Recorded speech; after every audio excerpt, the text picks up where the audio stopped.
बिस्मिल्लाहिर्रहमानिर्रहीम, अस्सलाम वालेकुम। अब तक की अहम तरीन खबर NA 130 लाहौर से नवाज शरीफ साहब की कामयाबी जो है वो चैलेंज कर दी गई है।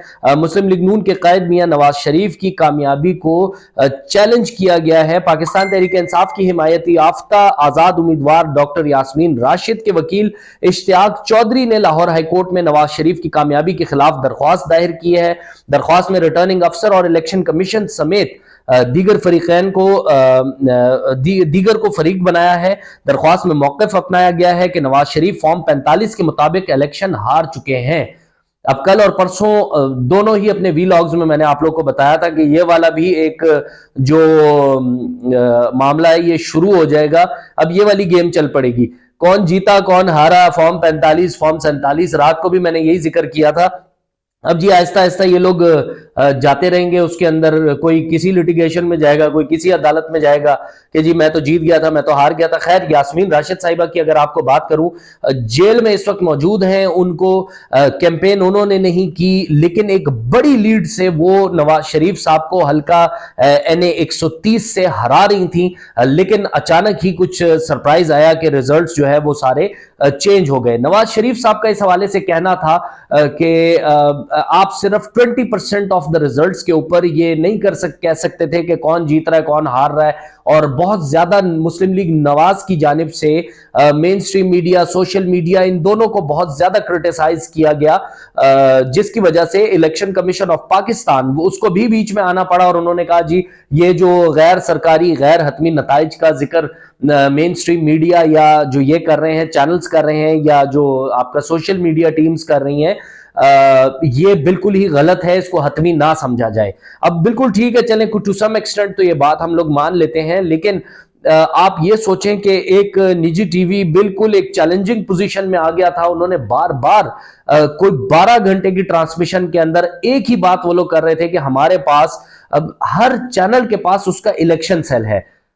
अब उन्होंने ही मरियम औरंगजेब साहिबा को, जो कि हमारी साबिक वफाकी वजीर इत्तलात और नशरियात रह चुकी हैं, उन्होंने भी फोन पर यही कहा था कि जी इतने कम नंबर्स के ऊपर, मींस लाइक कहीं पर किसी एरिया से रिजल्ट आ रहा है 20%, आप उसके ऊपर कह रहे हैं कि जी ये लीड कर रहा है। लेकिन अब 1 लाख वोट अगर किसी जगह से आप ले रहे हैं और आपका आ रहा है 50-60 हजार का डिफरेंस आ रहा है, तो कुछ तो समझ में आता है ना। जो सीनियर मोस्ट एंकर पर्सन है उनका यही कहना था कि जी 20% जब रिजल्ट्स आ जाते हैं तो हम लोग उसी को ही कैरी करते हैं, वो एक हवा बन जाती है कि अच्छा जी हर पोलिंग स्टेशन से अगर आपके पास रिजल्ट्स आ रहे हैं तो वो ऑब्वियसली फिर उससे एक अंदाजा लगाया जाता है कि जी किसकी जीत हो रही है किसकी हार हो रही है। बहरहाल जी अब ये इन्होंने चैलेंज कर दिया है। बाकी आपको याद दहानी करा दें जी कि हल्का NA 130 लाहौर 14 के गैर हतमी गैर सरकारी नतीजे के मुताबिक पाकिस्तान मुस्लिम लीग नून के मोहम्मद नवाज शरीफ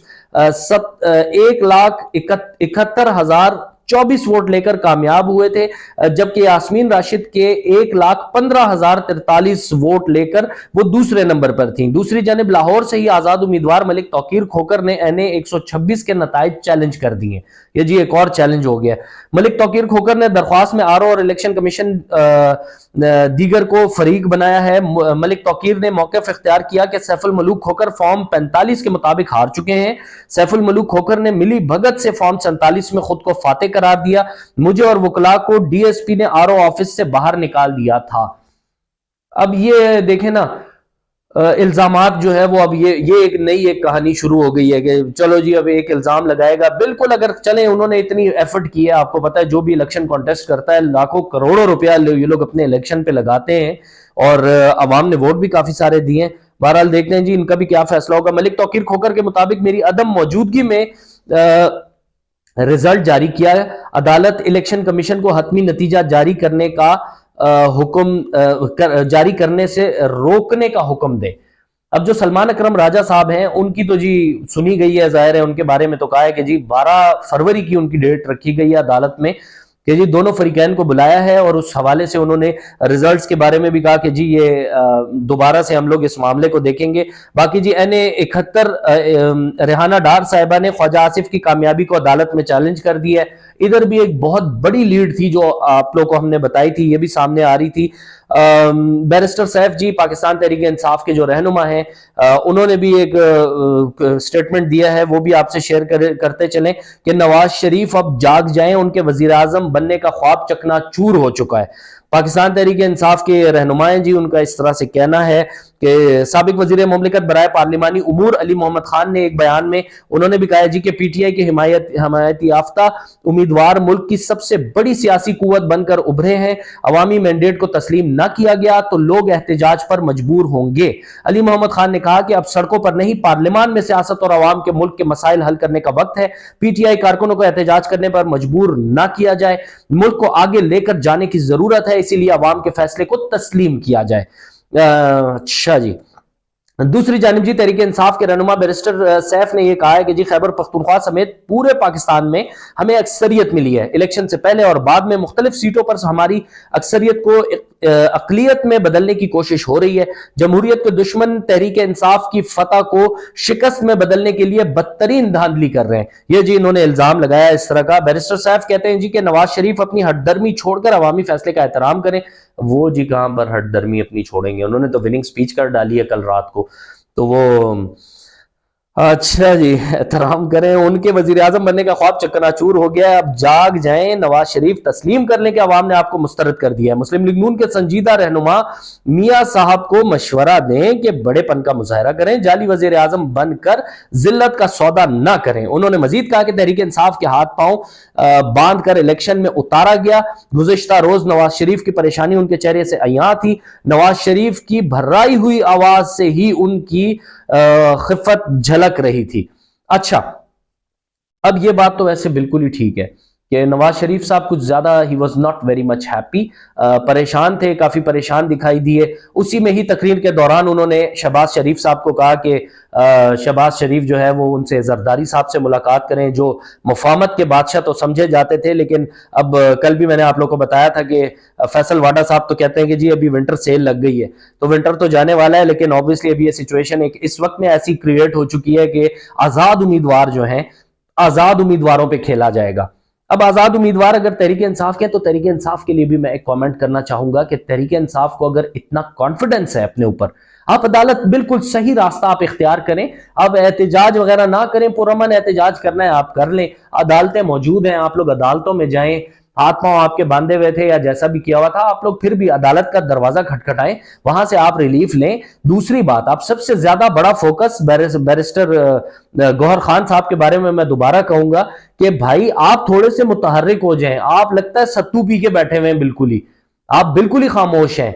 आप सिर्फ एक ट्वीट करते हैं या आप 1 मिनट की वीडियो करते हैं। लीडरशिप क्वालिटी अपने अंदर पैदा करें। अगर आपको पता है कि आपको अवाम ने इतना वोट दिया है, तो अवामी इंटरेक्शन तो आप कर ही नहीं रहे। अवामी इंटरेक्शन से तो आप बिल्कुल ही, हमें पता ही नहीं है। अगर कोई भी तहरीक इंसाफ वाला, अगर कोई भी आपका वोटर सपोर्टर है, उसको नहीं पता कि आप कहां पर गायब हैं, आप बुनेर से आ भी गए वापस या नहीं आए, ये भी नहीं पता अभी। तो आपको चाहिए कि आप आकर आप कोई प्रेस टॉक करें, कोई मीडिया टॉक करें। रात को भी आपने एक ट्वीट किया था कि खान साहब से मेरी मुलाकात होगी, उसके बाद मैं एक प्रेस कॉन्फ्रेंस करूंगा, अहम तरीन प्रेस कॉन्फ्रेंस करूंगा। यहां पर तो मेरे ख्याल से इंडिपेंडेंट तौर पर ये इन रेहाना साहिबा ने भी चैलेंज कर दिया है ख्वाजा आसिफ के अगेंस्ट, और दूसरों ने भी चैलेंज कर दिया। शुएब शाहीन साहब की जी एक खबर, शुएब शाहीन साहब ने NA-47 इस्लामाबाद का नतीजा हाईकोर्ट में चैलेंज कर दिया। अच्छा जी, ये भी एक टॉप लीड पर थे, बहुत बड़ी लीड ले रहे थे शुएब शाहीन साहब, इनका भी गड़बड़ हो गई, लाहौर में भी गड़बड़ हो गई। ख्वाजा साद रफीक साहब से ही कुछ सीख लें। बहुत उन्होंने ग्रेस का मुजाहरा करते हुए उन्होंने ट्वीट किया, उन्होंने कहा मैं अपनी हार को तस्लीम करता हूं, कांग्रेचुलेट भी करते हैं। मुस्तफा नवाज खोखर जैसे सीनियर सियासतदान, उन्होंने भी एक ट्वीट किया कि मैं बिल्कुल, इसमें कोई मुझे आर नहीं है कि मैं अपनी उसको तस्लीम करता हूं, अपनी हार को, और उन्होंने वेलकम किया जिस भी एरिया से वो हारे हैं, उन्होंने दूसरे कैंडिडेट को जो भी जीता है उसको कांग्रेचुलेट भी किया है। अपने अंदर ये हिम्मत पैदा कीजिए, पाकिस्तान के बारे में सोचिए, आगे आने दें। जिसको अवाम का मुंतखब करदा नुमाइंदा, वो अगर अवाम में बैठा होगा तभी ठीक होगा। ये टूटी फ्रूटी गवर्नमेंट जो बनने जा रही है, अगर इसी तरह आप लोगों ने करना है कि अच्छा जी यहां से ये खरीद लिया, वहां से वो खरीद लिया, ऑब्वियसली किसी का ईमान इतना अच्छा नहीं है आजकल के, वो आप समझते हैं कि जी आजाद उम्मीदवार को जरदारी साहब कहेंगे कि नहीं भैन ਤੁਹਾਡੀ ਮਿਹਰਬਾਨੀ ਸਾਡੇ ਕੋਲ आ जाओ, उन्हें कोई नहीं आना भैन, तुसी कुछ करना है तो उन्हें फिर आना है। تو وہ کرنے کے لیے وہ پھر وہی بات ہے اگین کہ آپ لوگ ایک ساتھ بیٹھیں گے, ایک بندہ پالیسی بنائے گا, ایک کی پالیسی دوسرا نہیں مانے گا. یہ this is going to be a P D M Pakistan Democratic Movement part 2. یہ میں نے کل بھی کہا تھا, یہ پی ڈی ایم پارٹ 2 کی کھچڑی ہی ہے جو پک رہی ہے, جس کے اندر ایم کیو ایم بھی شامل ہوگی, جس کے اندر آپ کی پیپلز پارٹی بھی شامل ہوگی, جس کے اندر مولانا بھی آ جائیں گے. مولانا صاحب کی بھی انگور کھٹے ہیں جی, ان کو بھی سیٹس نہیں ملی. مولانا صاحب پھر کہیں گے چلو مجھے ایک پلیٹ فارم تو چاہیے, مولانا صاحب کو بھی خوش کریں گے. مریم نواز صاحبہ, نواز شریف صاحب, شہباز شریف, حمزہ شہباز, یہ سارے لوگ وہی پی ڈی ایم کے جو کیریکٹرز ہیں اس کا ایک پارٹ 2 چلے گا. تو پاکستان کیا اس چیز کا متحمل ہو سکتا ہے؟ بالکل بھی نہیں.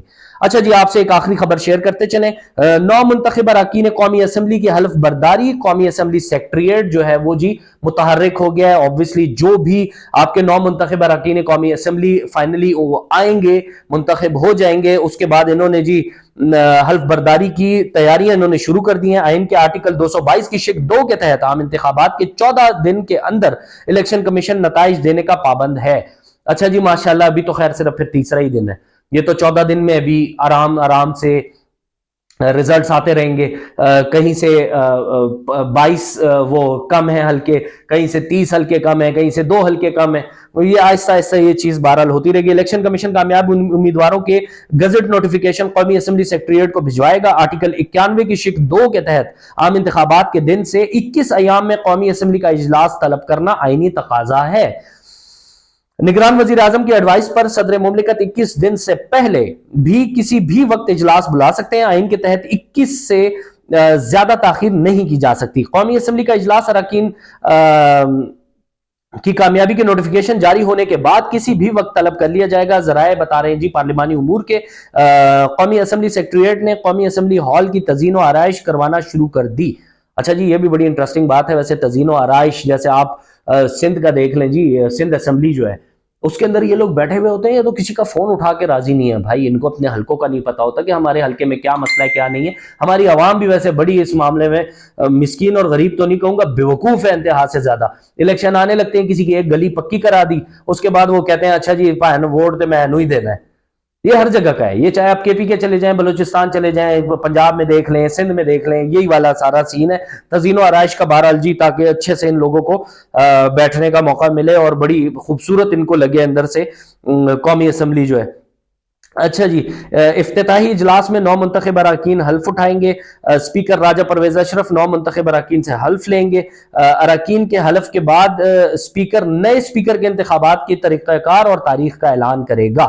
اسپیکر کے انتخابات کے بعد 9 منتخب اسپیکر ڈپٹی اسپیکر کا انتخاب کروائے گا. پھر اسپیکر اور ڈپٹی اسپیکر کا انتخاب خفیہ رائے شماری سے ہوگا. ڈپٹی اسپیکر کے انتخابات کے بعد اسپیکر نئے قائد ایوان کے انتخاب کے طریقہ کار کا اعلان کرے گا. پھر قائد ایوان کے کاغذات نامزدگی جمع کروانے والے امیدواروں کو 1 دن کا وقت دیا جائے گا. وزیر اعظم کا انتخاب آئین کے آرٹیکل 226 کے تحت ڈویژن کے ذریعے ہوگا. 9 منتخب وزیر اعظم کے لیے ایوان کے مجموعی اراکین کا نصف حاصل کرنا لازمی ہے. 336 اراکین پر مشتمل ایوان سے وزیر اعظم کے انتخاب کے لیے 169 ووٹ حاصل کرنا لازمی ہے. اب مسلم لیگ نون کے پاس تو بھائی ووٹ بالکل ہی کم ہے.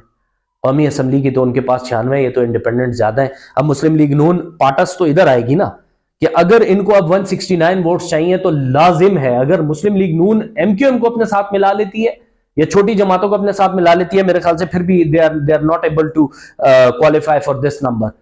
صرف یہ ہے کہ پیپلز پارٹی, ایم کیو ایم اور بقایا جو بھی جماعتیں ہیں, تو وہی وہ ٹوٹی فروٹی سارا گیم ساتھ ملے گا. لیکن ابھی تو اس کے اوپر بھی پھڈا چلنا ہے بھائی کہ وزیر اعظم جو ہے وہ کس نے بننا ہے. اب وزیر اعظم اگر تو زرداری صاحب مان جاتے ہیں تو پھر چلیں, میرے خیال سے کافی حد تک چیزیں ذرا کھل کے سامنے آ جائیں گی کہ پاکستان پیپلز پارٹی اپنی سیٹس وہاں پر ان کو یہاں پر سپورٹ کرے گی اور اس طرح ہی کچھ ذرا بنے گا. اچھا جی, 336 یہ 169 ووٹ حاصل کرنا ان کے لیے لازمی ہے. وزیر اعظم قائد ایوان منتخب ہونے کے بعد ایوان صدر میں اپنے عہدے کا حلف اٹھائیں گے. صدر مملکت 9 منتخب وزیر اعظم سے ان کے عہدے کا حلف لیں گے. بالکل ٹھیک ہے جی. بہرحال یہ ابھی پتا چلے گا کہ ان لوگوں میں سے کس نے کیا کرنا ہے, وزیر اعظم کس کا بنے گا. یہ تو کہانی ابھی لمبی ہے. ابھی تو اگر 21 تاریخ تک اگر یہ سب معاملات چلیں گے, مطلب 21 دن اگر ہوتے ہیں تو 21 دن کے اندر ابھی تو بہت ٹائم پڑا ہوا ہے. ابھی تو یہ کسی کی درخواستیں جائیں گی, کوئی بندہ آئے گا, انڈیپینڈنٹ بڑھیں گے, مسلم لیگ نون اوپر ہوگی. میرے خیال سے جس قسم کی سچویشن چل رہی ہے, وی نیور نو کہ یہ تو 2/3 اکثریت پہ پہنچ جائے مسلم لیگ نون. جس قسم کے ریزلٹس آ رہے ہیں اور جا رہے ہیں, ہو سکتا ہے ان لوگوں نے کوالیفائی کیا ہو. ہم لوگ تو ظاہر ہے غریب لوگ ہیں, غریب پاکستانی, ہم لوگ کو تو نہیں معلوم کہ مسلم لیگ نون کے نمبرز کہاں پر آ کے رکیں گے, کیونکہ رک نہیں رہے, بار بار آئے جا رہے ہیں, نمبرز آ رہے ہیں, نمبرز آ رہے ہیں, نمبرز آ رہے ہیں. تو یہ دیکھیں گے ریحانہ ڈار صاحبہ نے بھی بڑے بڑے نمبرز حاصل کیے تھے وہاں سے. بہرحال اللہ تعالیٰ پاکستان کا حامی و ناصر ہو. اپنا بہت سارا خیال رکھیے گا. Thank you so very much for watching the video. اللہ حافظ.